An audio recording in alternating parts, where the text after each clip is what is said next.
We often eat to calm down or cheer up when we're feeling stressed or depressed. Now new research suggests there's a reason. Food changes our brain chemistry. These changes powerfully influence our moods. But can certain foods really make us feel better? Nutrition experts say yes. But what should we eat, and what should we avoid? Here are the foods that work the best, as well as those that can make a bad day worse.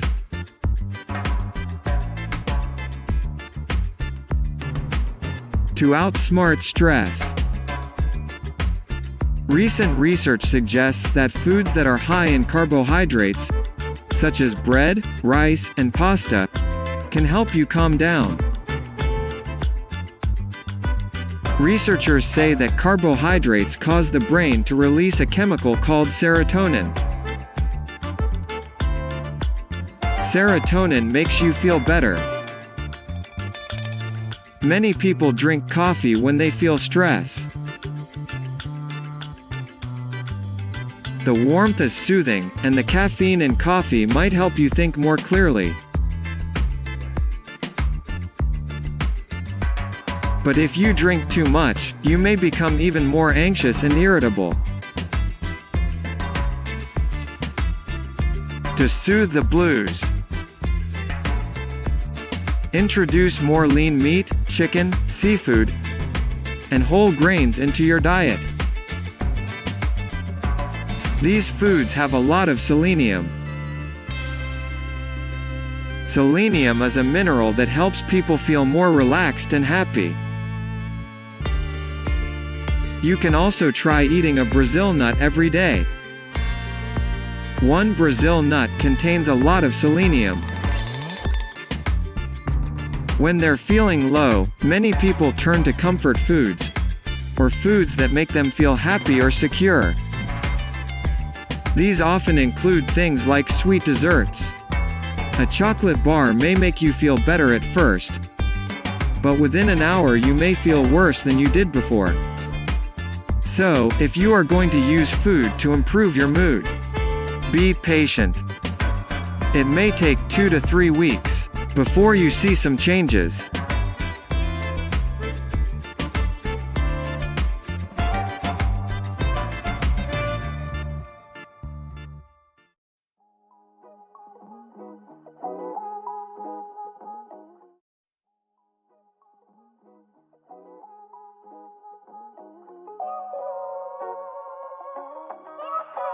Someone told me that my brother's girlfriend was dating another guy. I told my brother, and he then decided to confront her with the story. They had an argument, and although she denied the rumor, they broke up. Now it turns out that was not true, and my brother isn't speaking to me.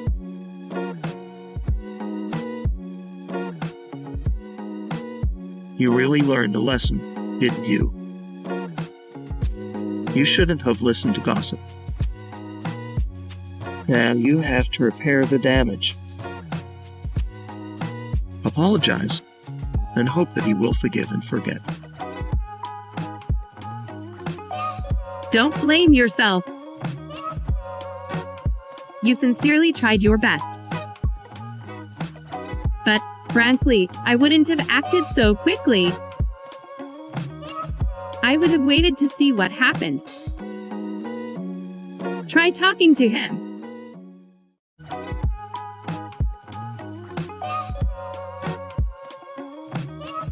My son is 23 and still lives at home.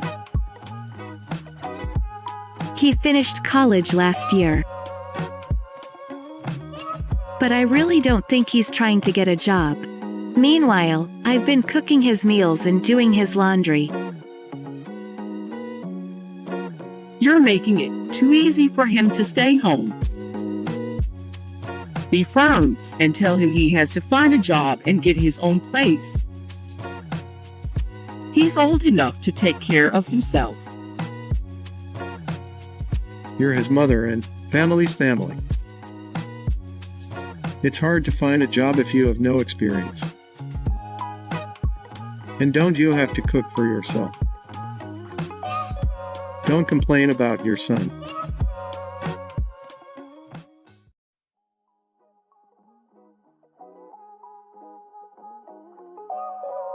I saw my friend's brother at the beach with some of his friends. It was the holiday. I am almost sure he was skipping school. Should I tell my friend? I'd say you keep your mouth shut. Let them work things out for themselves. If you say something, you could damage your friendship with both of them.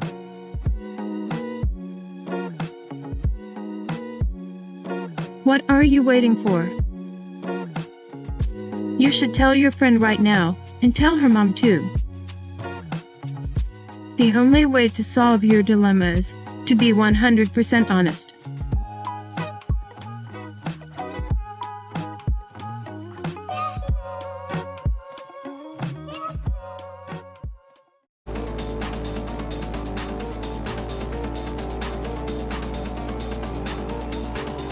About half of all workers in the United States have jobs they aren't happy with. Don't let this happen to you. If you want to find the right job, don't rush to look through job ads on the internet. Instead, sit down and think about yourself. What kind of person are you? What makes you happy? According to psychologist John Holland, there are 6 types of personalities.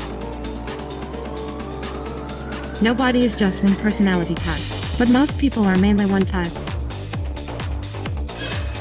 For each type, there are certain jobs that might be right, and others that are probably wrong.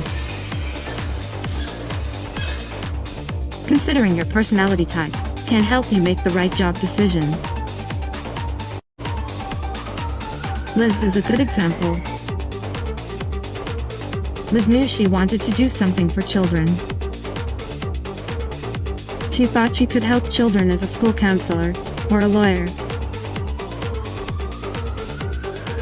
She took counseling and law courses and hated them. After talking to a career counselor, she realized that she's an artistic type. Liz studied film, and she now produces children's TV shows.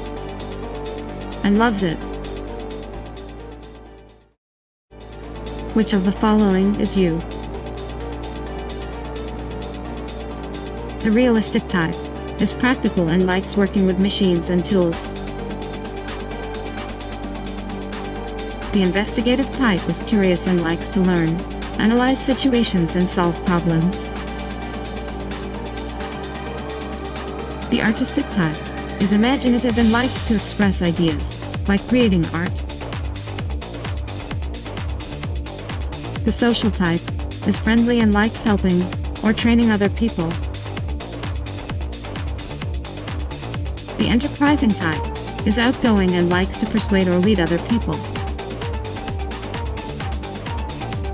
The conventional type is careful and likes to follow routines and keep track of details.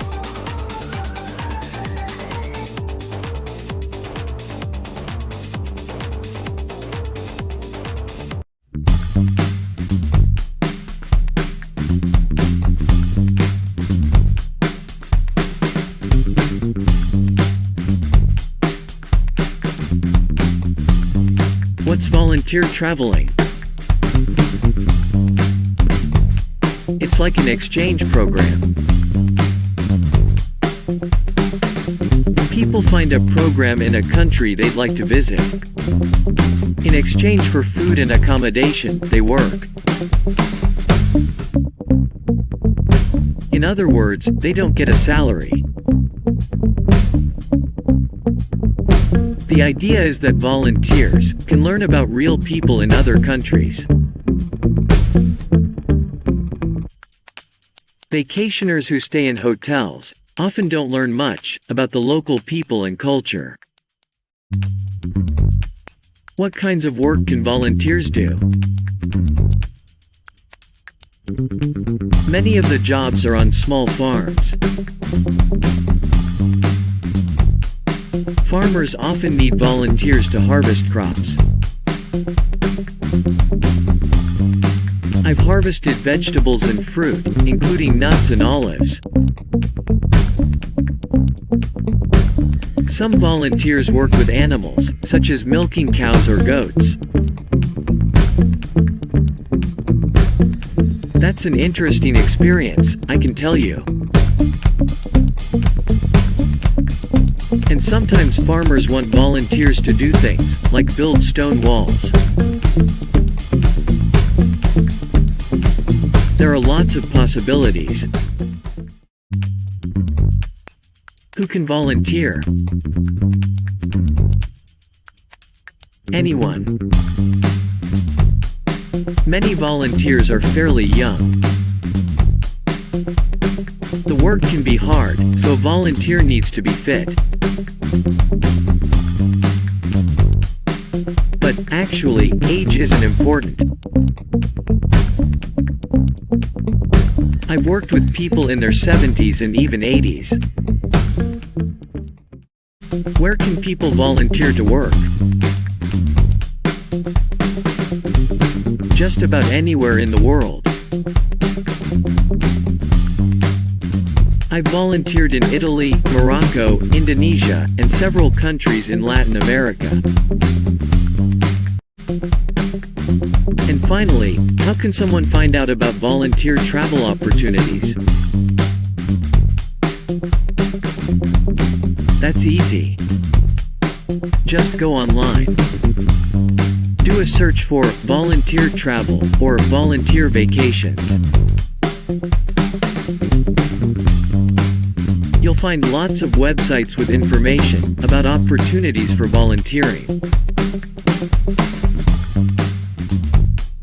Maybe there's a program in a country you've always wanted to visit.